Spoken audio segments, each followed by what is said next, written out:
Greetings, Earthlings! Today I'm back with another edition of the Versus series. So today we're going to be comparing these two microphones, the Rode NT1 and the NT1a, in order to determine which one is the best and which one is right for you. Now for all of these tests, I will be connected direct to the 2i2 2nd Gen with 48 volts on and my gain set at about 11 o'clock. I won't do any post-processing, but I will boost each of the microphones separately, so check the doobly-doo to see how much I boosted them. But first, let's talk about the build quality. Both of the microphones have an all-metal construction with nearly an identical body. However, the NT1 feels significantly heavier, and that is really the only difference between the two microphones. Now let's go ahead and jump right into the tests. Right now, I'm speaking into the Rode NT1 kit, which will set you back around $270. This thing has a cardioid polar pattern, a frequency response of 20 Hz to 20 kHz, a sensitivity of around -29 decibels, an output impedance of 100 ohms, a max SPL of 132 decibels, a self-noise level of 4.5 dBA, and a signal-to-noise ratio of 90 dBA.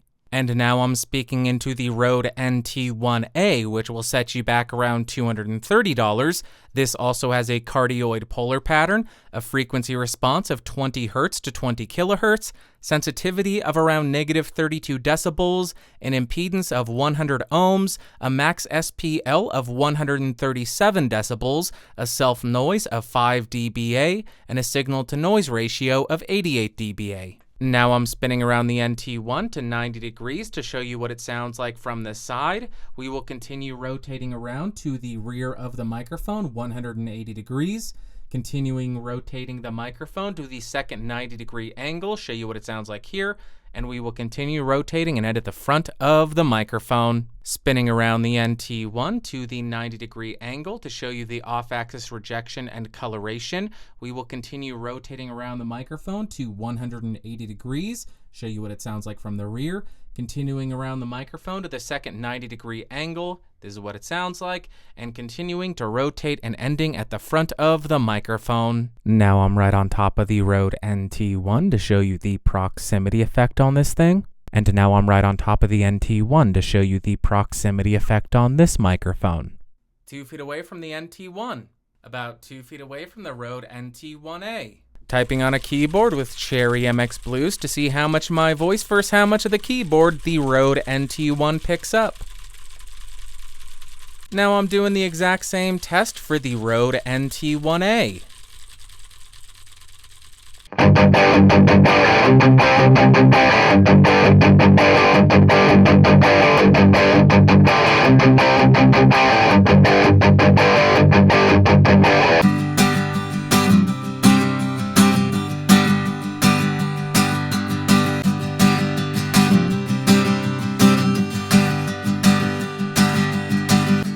I don't wanna be bored now, so I'll grab a microphone and try to write a really stupid song.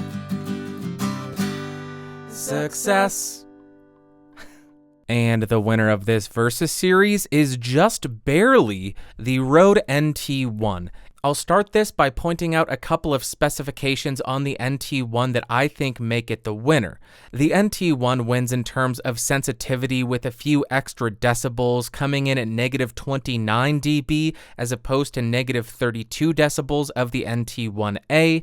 The NT1 also has a self-noise that is 0.5 decibels lower than that of the NT1, but to be quite honest, that is going to be imperceivable to almost anybody.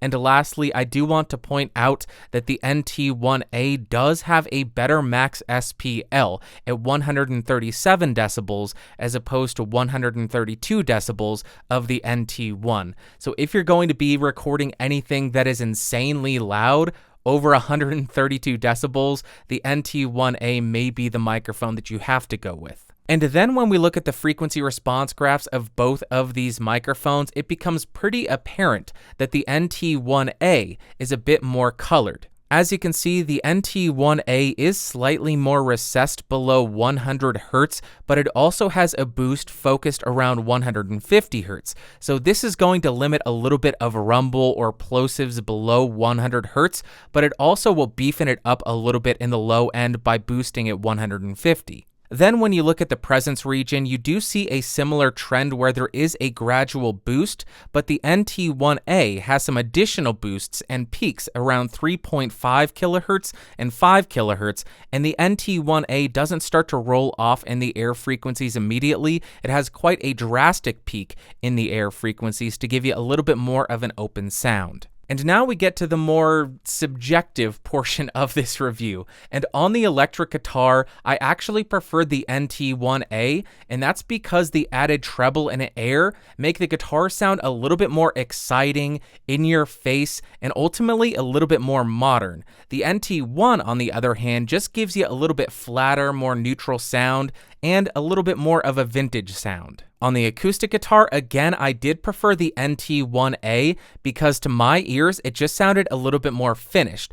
The added boost to the air frequencies just seems to open up the guitar a little bit more, and the boost to 150 Hz gives a little bit more low-end body to the acoustic. Then for singing, it was very close, but I did lean a little bit more towards the NT1, and that is because it does have a more natural and smoother sound that is a bit more uncolored. But the NT1a, on the other hand, does make your voice really pop out of a mix if that's necessary, and it gives you a little bit of added crispness up top if that's what you're looking for. And lastly, for spoken word, again, I prefer the NT1, and that is because of the flatter, more neutral frequency response, which is just something that I am partial to. Now, I will admit that the NT1a gives you that brighter, more modern tone, but when I compared the microphones next to each other, it did seem like that added presence, treble, and air boost of the NT1a just overpowered the mids a little bit more than I would have preferred. So to summarize very briefly, I think that the NT1a is going to give you a brighter, more modern, more finished sound,